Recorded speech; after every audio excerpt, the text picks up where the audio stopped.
Hi friends, welcome to Mythu's lifestyle.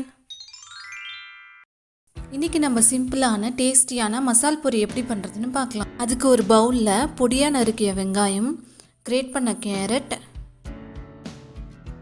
பொடியாக நறுக்கிய தக்காளி, வேர்க்கடலை, பொரி, கொஞ்சமாக உப்பு, மிளகாய் பொடி,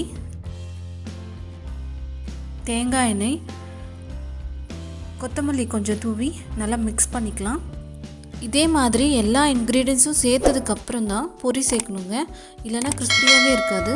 இது நம்ம ஈஸியாக வீட்டில் இருக்கிற இன்க்ரீடியன்ஸ் வச்சு 5 மினிட்ஸில் செஞ்சிடலாம். நீங்களும் செஞ்சு பாருங்கள், உங்கள் கிட்ஸ்க்கும் ரொம்ப பிடிக்கும். அவ்வளோதாங்க ஃப்ரெண்ட்ஸ், மசால் பொரி ரெடி ஆகிடுச்சு. தேங்க்ஸ் ஃபார் வாட்சிங். லைக் பண்ணுங்க, ஷேர் பண்ணுங்க, சப்ஸ்கிரைப் பண்ணுங்க, மறக்காம பெல் ஐகான் அழுத்துங்க.